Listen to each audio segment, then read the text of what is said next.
Hello and welcome to Your Average Bros Gym, a podcast where your average hosts with eerily similar names, Kory and Croy, walk you through fitness, health, and life advice, which seeks to meet you where you're at. No polarizing black and white takes, no threatening you and telling you the only way to do things, just genuine advice and good conversation. And right now we have no video, so y'all didn't even see me reading that off of my phone. I could have played it off.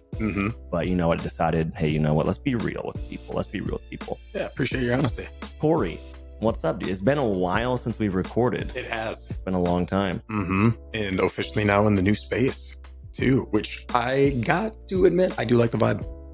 It's a new studio. Yep. We've got about 20 square feet.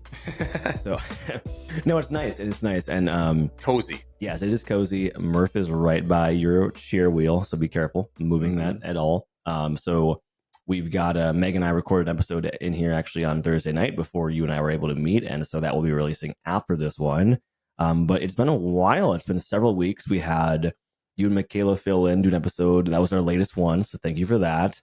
While I was moving, that was early June, and then last week we tried to record an episode, and for whatever reason, the internet wasn't working, and we almost had another snafu today. Yeah. Where just for whatever reason, my USB cables decided to just not work.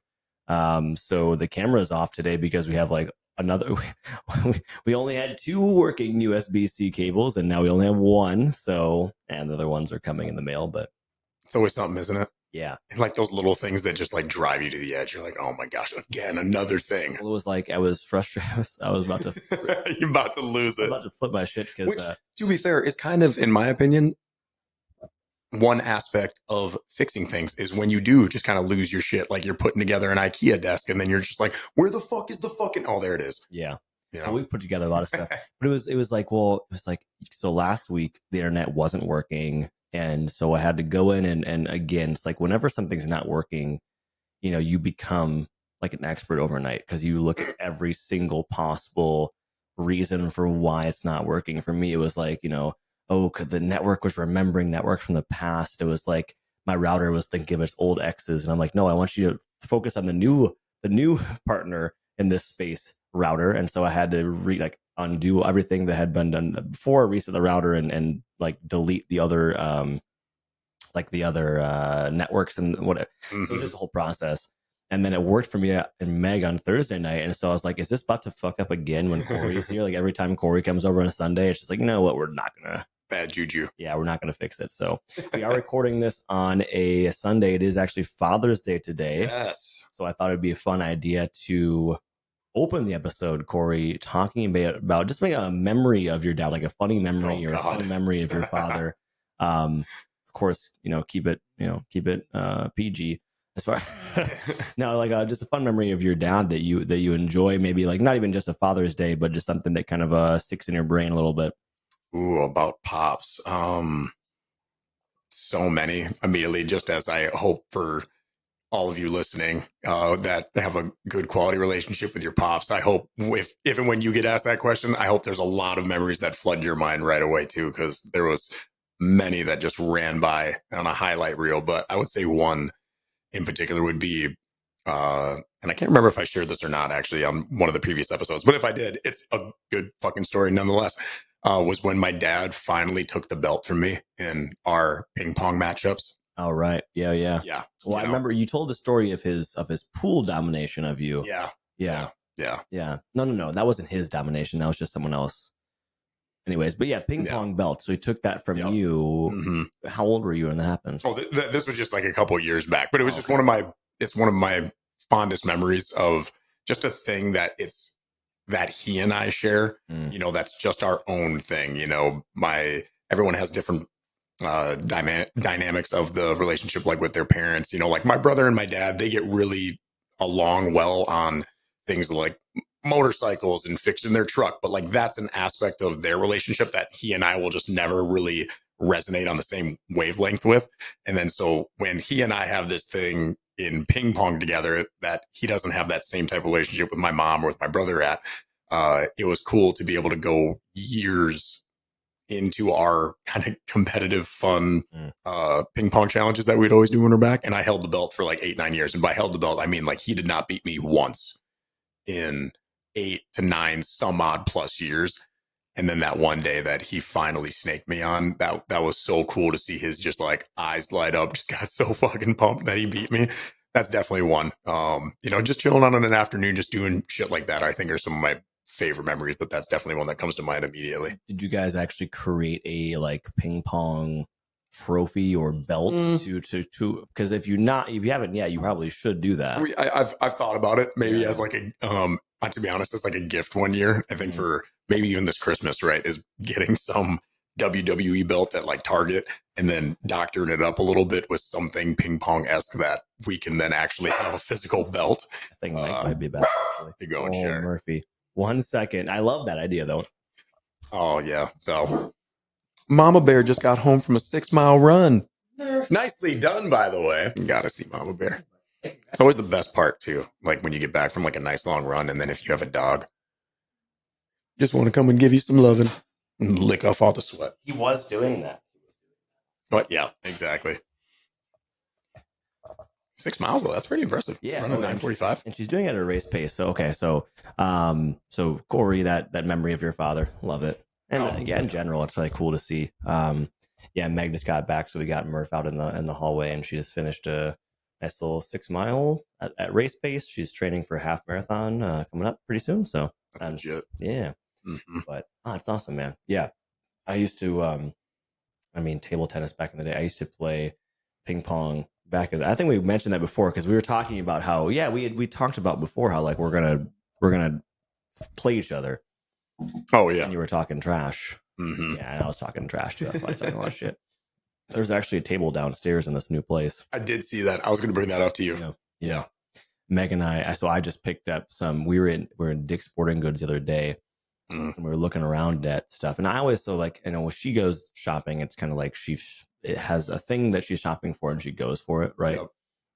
At least when it's not like groceries. Like groceries, we kind of browse around.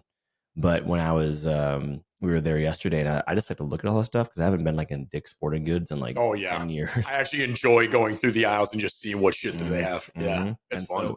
So I was outside here, the new apartment. There's like a mini like pickleball court, and it has really short turf. There's like a pickleball thing outside. Yeah. Oh, shit. And so neither one of us have played, and I was looking at just like sets of paddles to get some, and I was like, why are these $100 It's ridiculous. I could make one out of wood. So I went on Amazon and got one for like $30, which is a little bit less expensive than $100, $110. I mean, maybe it's not as good. I don't care, whatever. But yeah, so we're gonna probably start doing that a couple times. Not gonna lie, I'm kind of impressed at the fact that pickleball has like really stuck. Initially I thought it was kind of like I vaguely remember playing it, to be honest, in high school, like in PE gym class. And even then I thought it was fairly fun, but I don't remember it really popping off like it has the last several years where everyone and their mother seemingly is playing ping pong on the weekends or pickleball. I think you get like a certain demographic of people. It just pops. Like, did you play it in high school? Like, I remember playing it in high school or middle school, but not, it wasn't this fucking popular by any means. I didn't know it existed until it became popular. I had no idea it was a thing. I had no idea. Oh, so you never even played it in school? No, absolutely not. We played big bass in school. That was the big jam. Big bass was the shit. That's a top tier PE game for sure. Oh yeah, we should do a Mount Rushmore of PE games. Oh my god, yeah, definitely big bass is up there. Dodgeball, dodgeball. I had no idea pickleball existed, but I guess and scratch my comment earlier of a certain demographic because you get people that are in their 20s playing, then you have like the old folks that fucking run shit. Like it's crazy. There's a park over by my old place over in Edina. It's kind of whatever. It's kind of that border, but there's there are a bunch of tennis courts, and they can definitely converted some of them to pickleball courts. And there's a place over in Minnetonka which is the same thing. And I think it's just because it's very accessible for people because it's not as big as you're not running across the court like in tennis. It's not as let's be honest, it's not as mechanically involved as tennis is. I'm sure there's some pickleball pros and they're listening to this, and they're probably going to refute me on that. But okay, maybe in like the one-on-one game, but like if you're playing doubles and you're up in the kitchen or up near the kitchen, I think just with the size of the court that you're playing on. Naturally, within tennis, you're going to have to move your body a little bit more. It's going to be more demanding than that of pickleball. At 1000%. I mean, yeah, pickleball is not as athletic as a sport, yeah, and that's fine. I mean, like, you just call it what it is. Like, yeah, you can crucify me in the comments. It doesn't make it less worthy of being played, but it's just. I mean, it's still fucking hard. Like, you could do the same thing with like going back to my dad and I playing table tennis. When we play ping pong, I mean, you can get a fucking good little heart rate going. You're going matches back and forth. I mean, well, then you watch like I'm pretty sure it's in the Olympics. I mean, you watch those guys and they're like 20 feet away from the actual table, which is that's some next level shit. Yeah, that's some next level shit. No, that was and I mentioned this on the podcast before, but yeah, my buddy Coleman Rollins started like a table tennis club, and it was mostly just kind of like us hanging out in like a back room in the gym playing table tennis. But they did some competitions back when I was in high school. I don't know if anything went on from there, but anyways, that was a fun time. Father's Day, back to Father's Day. A memory of my dad that I liked a lot, or that came to my mind, was so growing up, I played baseball, and we lived in, I grew up in Minneapolis, I grew up in the city. We kind of grew up in like uptown area, in the early 90s, mid 90s, and we didn't really have we had like a yard, but we did a lot of like baseball stuff like in the back alley kind of, so just like concrete and shit. Yeah. And I would I don't know, back in the day we would play like wiffle ball, because we had someone that lived across the street from us, or across the alley from us, and they had a big driveway. And it was like an older gentleman, and I don't think he really minded too much that we were playing over there. Probably enjoyed it. Yeah.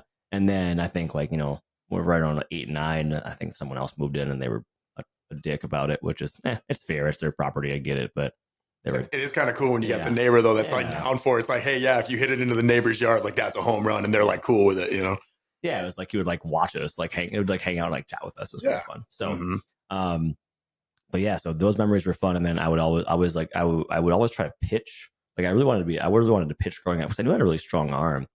But it was just like, I don't know, I could never get good at it. It was like I was really inconsistent, because I would panic when I was trying to throw hard. So I would unconsciously hold myself back a lot. So like I'd try to I wouldn't throw. I remember pitching in high school, and everybody was like, dude, like you don't throw heat at all, like you're fucking. And it was because like I literally, for whatever reason, it was like a brain block. I could not throw the ball hard when I was pitching, because I was so nervous that I was going to throw in the dirt every time. So I just never threw hard, because I was like, I didn't trust that I had control, when if I would have trusted that, I would have been fine. Now was it I mean, yes, to a degree you didn't trust that you had control of the ball, but was there also like a level of like, I don't want it to be like, I know if I throttle down, I'm always going to be able to get it to the catcher. Yeah. Versus like if you just pinned it right into the dirt, you're like, that's fucking embarrassing.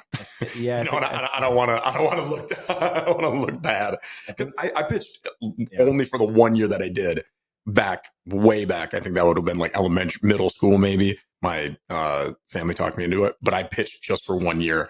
And I was always a little bit like, all right, just don't look like an idiot. Like, I just get it to the glover's mitt. Like, was there an element to that too? I think for sure I was like worried about, I think like, especially when I was younger, I had a lot of fear behind like looking bad or being bad. And so like I took failure very hard as well. So I think there's definitely an element of like, I don't want to be bad at this, and if I and so I think I just subconsciously was just like, I was just like lobbing it in there. But anyways, when I was younger, my dad would like catch for me, and I wasn't throwing like 90 when I was 7 or 8. I was still throwing baseballs like I never did throw 90. I was like 90, never did. But I would throw baseballs like in the dirt, like in the ground, but it was like concrete, so it would like bounce up. Up. That's just horrible. Like if you ever caught for someone, especially with like no protective equipment, that's horrifying. Yeah, even a kid. And so I was always really appreciative of the fact, like later on when I grew up, I was like, wow, that was actually like really. That would have sucked. Like, I really appreciate him doing that. So happy Father's Day to him, and happy Father's Day to all you fathers out there that are, making it work. You don't have a field you're playing on, but you're playing in the alley, and you're catching balls off the fucking concrete. So thanks for that. Or you're acting like the rim, for your son to dunk on. You put your arms out in a circle. I remember doing that too. Yeah, no, that's hilarious. And that was, obviously, once you got to a certain point, you couldn't do it to your dad anymore. But Now we had a little basketball hoop in the back of the garage that we would play on.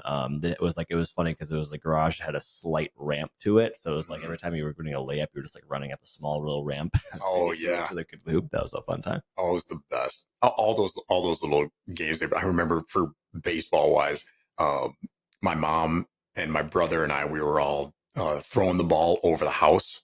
You know, my brother and I initially, and then my mom ended up joining us one day, and she kind of wanted to show off to us a little bit, talk about putting it in the dirt. She didn't put it in the dirt. She put it like right through the window. And then I hear my dad in the house being like yelling out my brother's and I's name because obviously he's just assuming that it was he and I.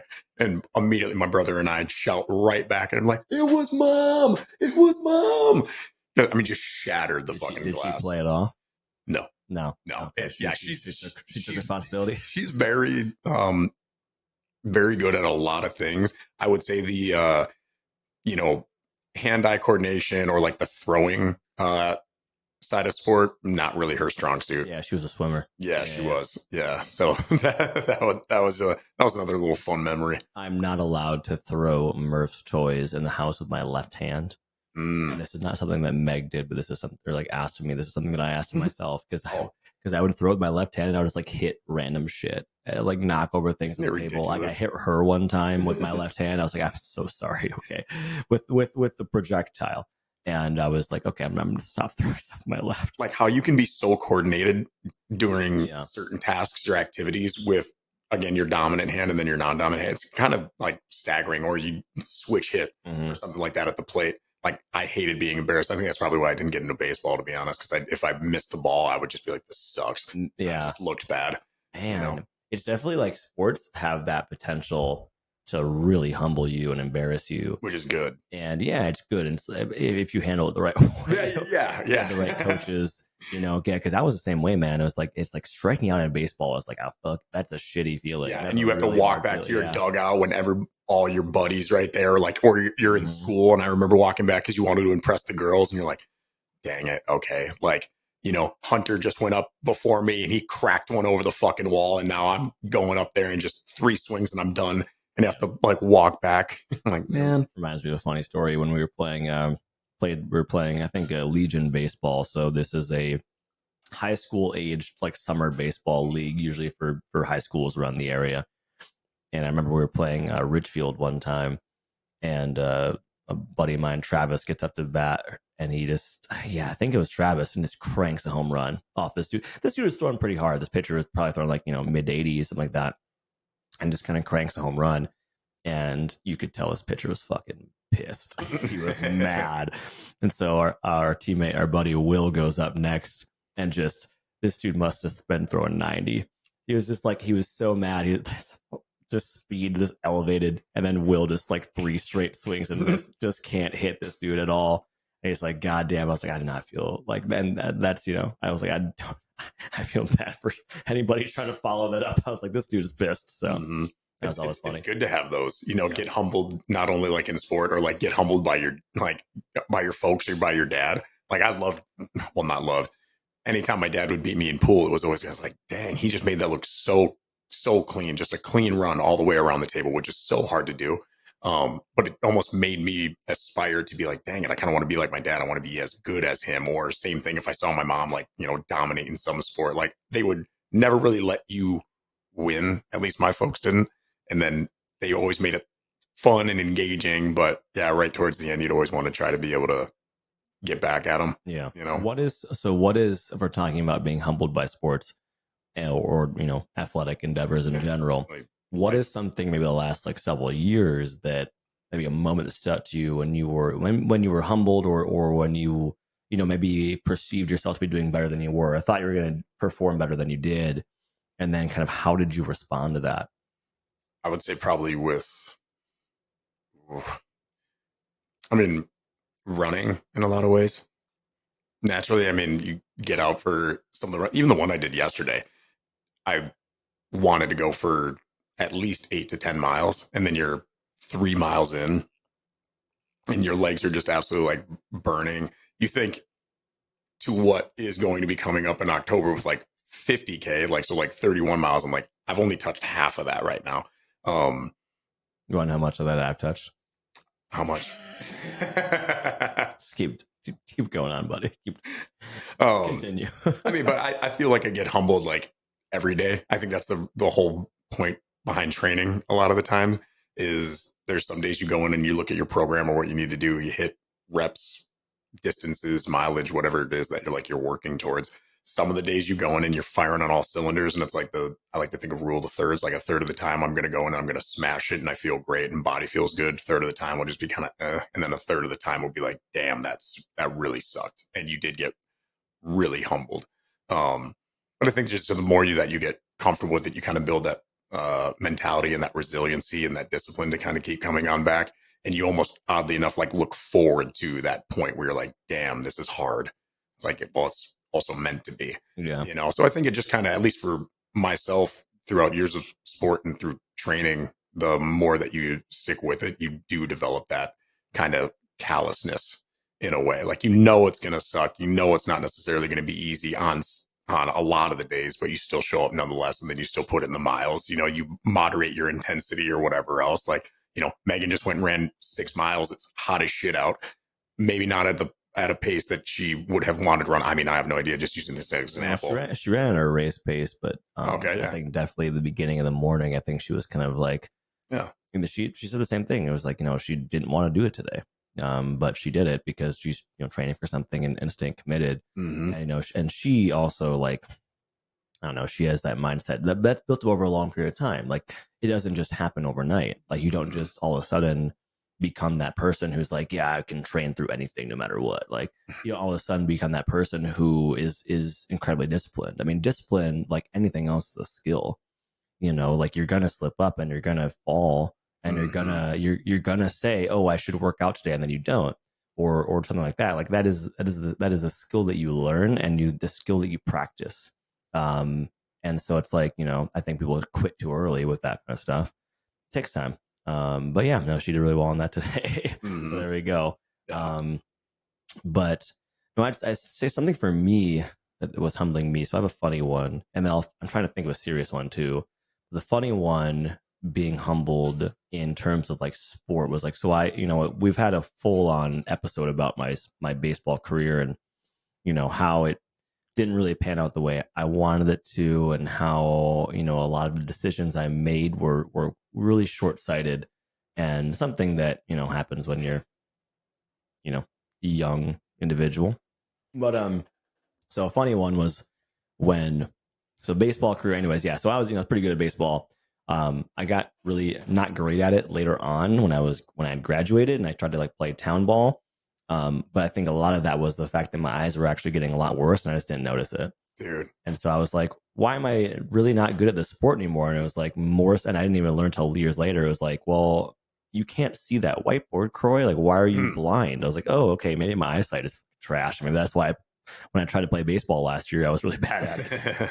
Um, but yeah, so Megan and I, one of our like first several dates, we went to Can Wonderland, which, if you don't know, is a place over in St. Paul, and it is a kind of like a arcade mini golf area for like kids and then adults after a certain time. And we played one of the mini golf holes was like, it was kind of silly. It was a baseball one. It was like, you put the Oh golf yeah, you yeah. put the golf ball on a tee, then you have this like wiffle ball bat, and you hit the ball, and you like, wherever it lands basically is like your first shot. Anyway, so the ball's on the tee, and I'm like, yeah, I played baseball, like I can do okay, like we'll see what happens. And I swung and missed 3 times with a ball on a tee. As someone who, like, was Division 2 essentially. I got recruited. I didn't never played, but I got recruited Division 2, so that's what I say. That's my fucking. Let me have this, okay? Um, but yeah, so like I was like, I swung and missed 3 times, and I was told Megan, I was like, yeah, these are warm up swings. I'm just warming up. Yeah. Try to play They it off. they definitely were not warm up swings. But I don't know. That was like, that was humbling in like a silly way and like a funny way of just like, yeah, it doesn't matter how well you played this sport in the past. Like, if you don't utilize something, you're going to lose it. And you know what I Mm-hmm. mean? Like, it is a skill that you practice, that it's okay if you get worse at it. Doesn't mean that you're a shitty person. Mm-hmm. Um, but that was kind of a silly one that made me feel kind of bad. But then I was like, it's fine, whatever. Well, and it's like to have that like short memory. Like I even think of like elite level athletes when they mess up on like a big stage, how to be able to handle that. Like, oh, that was embarrassing. Yeah. Like, wow, I really kind of shit the bed on that. Like, you never escape it. Like, the Yeah. sport always will humble you, Yeah. or whatever activity that you're doing will always humble you. But yeah, your response then to it, I mean, it's so Yeah. important. It's everything. Oh yeah, when I was like 10 or 11, I struck out looking to end like a state or like a tournament title game. Mm-hmm. Like didn't even swing the bat. Like it's one thing if you swing the bat, like if you at least you're like trying. It's another thing to like watch just pitches go by. And if you ever played like baseball or softball, you sometimes like when you're in these sports, you get kind of like in the habit of Mm-hmm. like oh, I'm taking more pitches now, or like oh, I'm swinging more at like this pitch, or like you kind of get in like a rhythm almost, and it's tough to break out of those. Mm-hmm. That's why slumps are hard to really break out of in any sport really, Yeah. because like you start doing a mechanic or you start making a choice, and then it's easier to continue making that choice, and all of a sudden you're like, man, fuck, I just keep like watch like oh I you know, and then you try to overcorrect.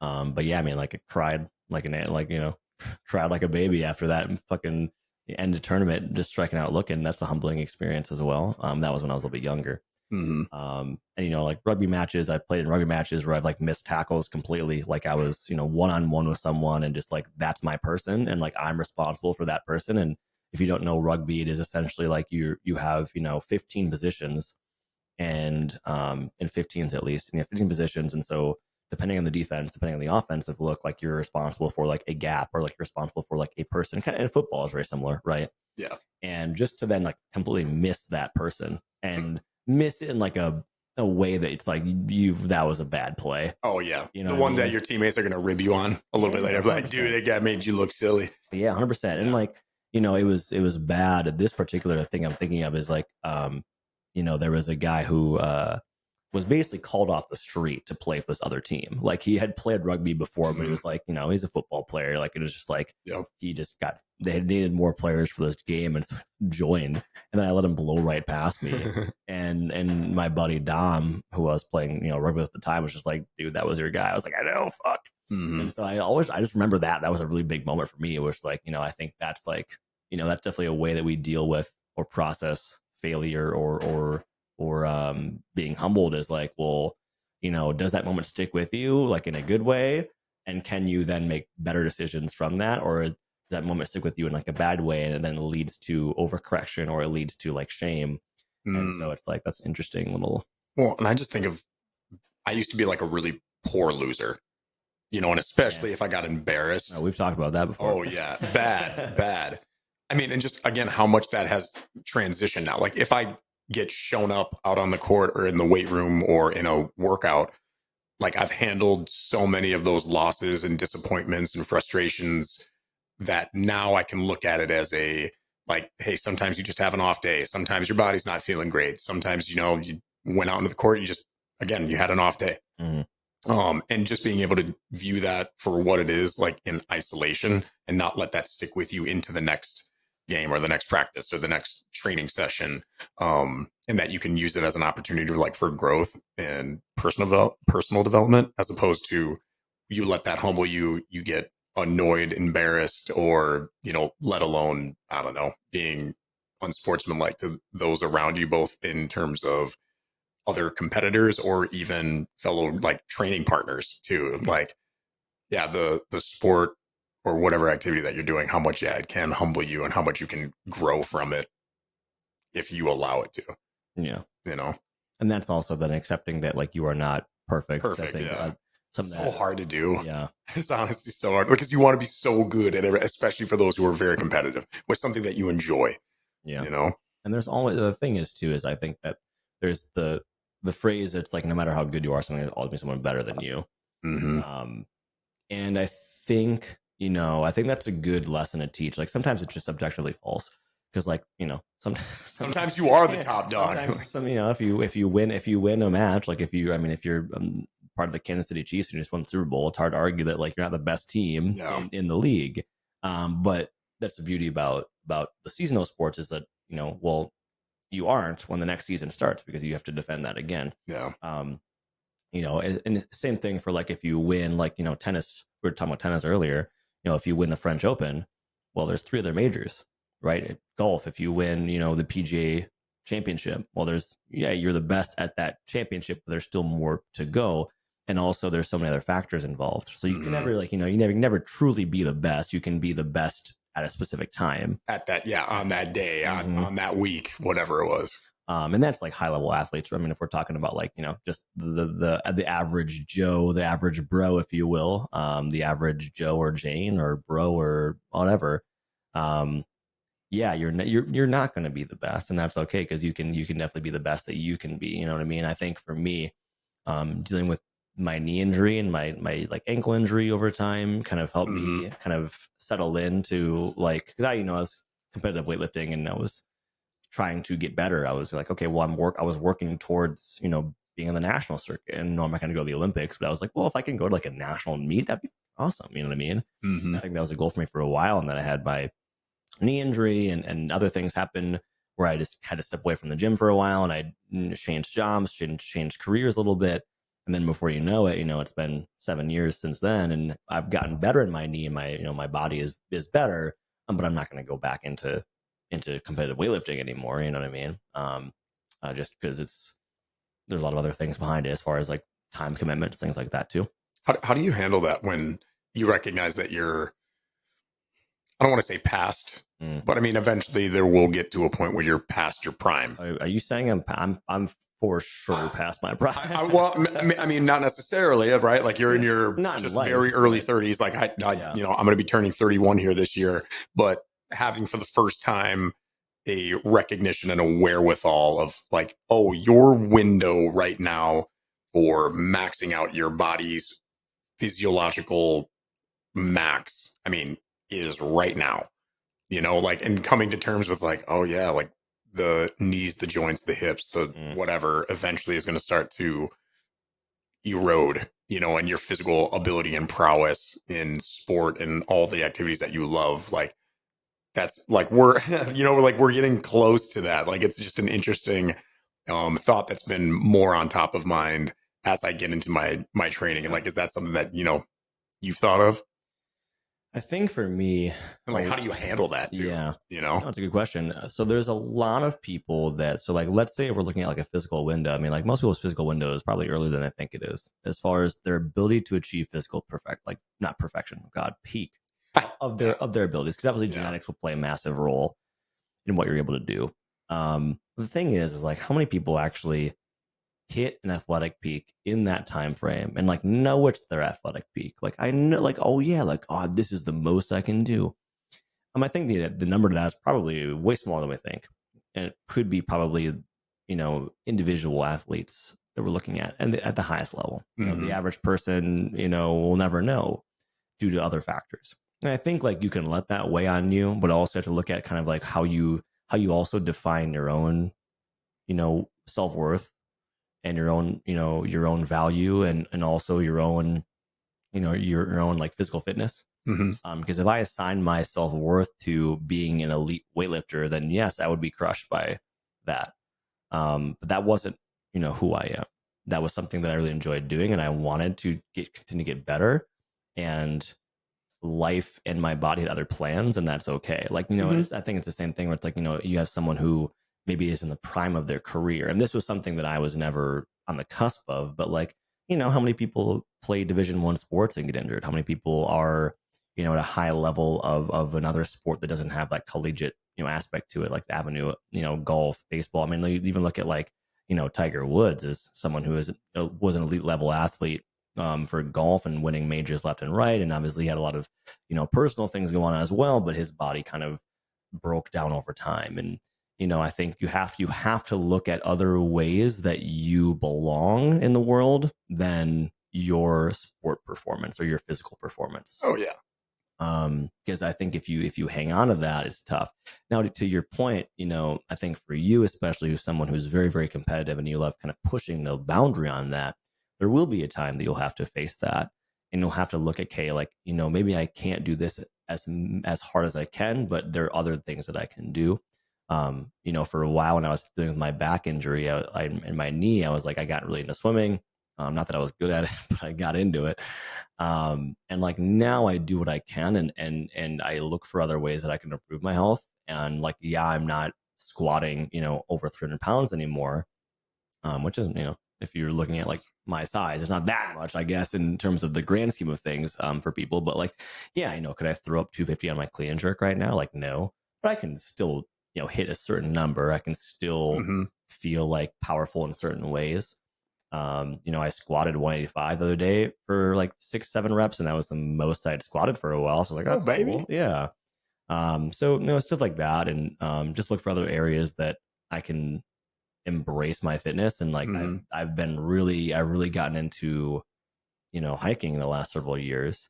And that's been awesome because that's just like I can bust out a hike for a day, and I can do 2 miles, or I can do like 10, 12 miles, Mm-hmm. depending on what I want to do that day. And so I think just also allowing yourself that choice can help a lot as well. Because I think if you are saying, oh yeah, like I can only do this for my wellness, or I can only do this for my physical peak, then yeah, your choice will be limited, and then your definition of what that looks like, or definition of your fitness, will be limited too. Mm-hmm. Yeah.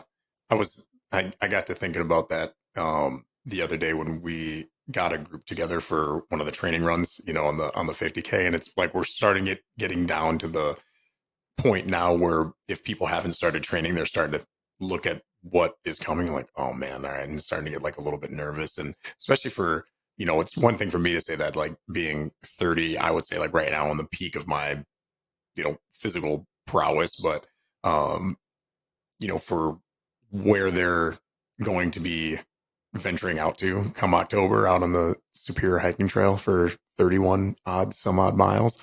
Um, I think that's you got that look. You're like, oh Sounds boy, great. It sounds yeah, lovely. Honestly, it sounds like a great hike. yeah. No, it's well, and yeah, and just like being able to like shift that around. Like, yeah, are you gonna be like running? You're gonna be hiking? You're gonna be walking your way through it. It's gonna be interesting to see where people ultimately end up getting to. Well, like also think about the fact, because I was going to say this earlier, then just forgot because that's how my brain works. Yeah, Um, think same. about the fact that a lot of people in their biological physical peak are not even involved in fitness.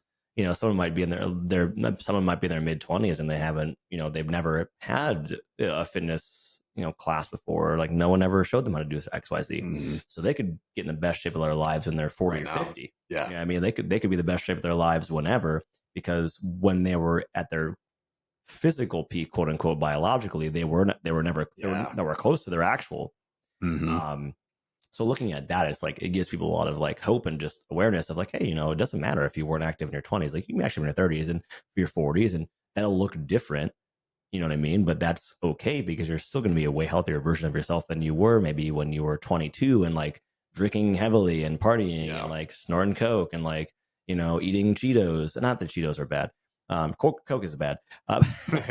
Not that eating Cheetos is bad, but you know what I mean. Like it's just like if you're living a party lifestyle, or you're just living a general like unhealthier lifestyle by like lack of movement and maybe overindulgence in certain foods, and maybe a lack of sleep and things like that, like you can live a healthier and better lifestyle and a more physically fit lifestyle when you're 50s, and like you're Hmm. way healthier than you were when you were 20. Yeah. But it just looks different as far as like a peak fitness level Yeah. goes.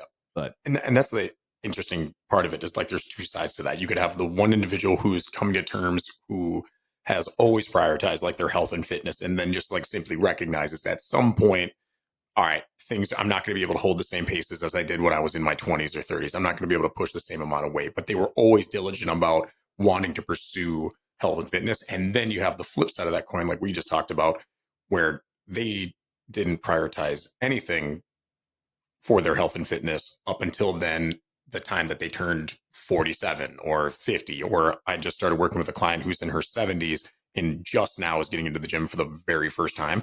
And then they can ultimately, if they stick with it long enough, they could be at 60 in better shape than they were when they were in their 50s or in their 40s. But you oftentimes always hear them too. They're like, God, I wish I would have started this when I was even younger, mm, and they recognize that, oh, yeah, if you had capitalized it as much as you could have in your, I would argue, 20s and 30s, and you can rev that engine and build it up as much as you can, then obviously it's going to help you in the long term. But regardless of like where you're starting, um, you could potentially be fitter than what you were even just like a decade prior. At 10 years younger, you're fitter in your 40s than you were at your 30s. And that's still really cool too. mm, But even at the same time, you still think back to like, oh, dang, had I capitalized this or capitalized on it a little bit earlier in my journey, would have just been paying dividends even further. Yeah. You know, I think the best day to start, the best time to start is like today. right now. Yeah, best day, and regardless of where you're at, you know what I mean. And I think we've kind of messaged that quite a bit. Is like, you can start at whatever fitness level, whatever age, and obviously try to find something that matches your fitness level, better. But you can start whenever, as they say in Rent, no day but today. There was like What this a fucking great musical and movie. Rent. Rent, yeah. Have you seen it? I can't say that I have. God, you would love it. While we were talking about that, embarrassment is the cost of entry. If you aren't willing to look like a foolish beginner, you'll never become a graceful master, was the quote that I was thinking of. When even if you're in your later stage, 50s, 60s, 70s, 80s, like, oh gosh, I don't want to be embarrassed, right? Like, I don't want to go to the gym. I don't want to go to the place where I feel like uncomfortable. I don't want to, kind of going back to swinging and missing at the plate. It's like, you got to be willing to look a little foolish, starting things out, and like, don't let that deter you from like ultimately like where you could be and what you could build. Well, Michael Scott once said, "You miss 100% of the shots you don't take." So there you go. Is it a Michael Scott one? Michael Scott quoting Wayne Gretzky. Wayne Gretzky. All right, team. Well, I think that's a good place to end things here today. Kory, any last thoughts on what we've chatted about today? Father's Day, wish, and whatever you want to do. Father's Day. I'm always grateful for the competitive element that my dad brought into my life, and always like kind of prioritized like playful sports, all of those things, and just like an active lifestyle that my brother and I were fortunate enough to have, with my mom and dad, and my dad being a big proponent of that, whether it was in regular recreational activities, basketball, football, that he was very supportive of, or when it would come to ping pong matches and pool. I loved the fact that we were always doing something active and something sport, and that he instilled that little competitiveness. He would embarrass me out on the like, if we were shooting pool, like he would absolutely dust me, and he'd let me know. And that definitely builds some thick skin a little bit more. Yeah, it does. And knowing, I think, in a space where it's like, okay, like my dad is an individual who not only do I look up to and revere as an individual, because again, he's my dad, and I was fortunate enough to have an incredible relationship, and still fortunately enough still do. But that, I think it's different when you know that person that just kind of embarrassed you is also teaching you some of these incredible life lessons, and is instilling these values of competitiveness and camaraderie and, good sportsmanship. Like, even though he dusted me, it was always like, respectful in that way too. So yeah, I'm on this Father's Day. That was something I definitely let him know, called him up earlier, told him that we're going to have another match on the ping pong belt. But yeah, that's kind of what I was thinking. You gotta take your belt back, dude. Yeah. Well, no, I took it back immediately the game after. Oh, okay. Yeah. So, okay. Well, I let him hold it for a little bit, but that was nice of you. Mm-hmm. Well, friends, you can find us on the emails. You can give us a call, or don't give us a call. Damn it. You can email us at averagebrosgympodcast@gmail.com. So send us your questions, comments, concerns there. If you have any topics you want us to cover, let us know. Otherwise, you can follow us on Instagram at averagebrosgympodcast, where we post some reels, we post some helpful tips and things like that too, as well as any updates we have on the pod. You can give us a shout out on Patreon as well, y'all. $5 a month contributes to just us helping keep this thing alive, and us kind of contributing to what we're doing here. So we'll really much appreciate that. I'm looking to get some more kind of content on there as well pretty dang soon. So I apologize for the dearth. No, I think that dearth is like a plentiful bounty of content. We have a lack of content right there currently. We do have some behind the scenes stuff, so take a look at that. Otherwise, y'all, look forward to chatting with you again next week. Right now, we've got this episode dropping here this weekend, and then we'll have Meg and I are actually in Green Bay, Wisconsin next weekend for a wedding.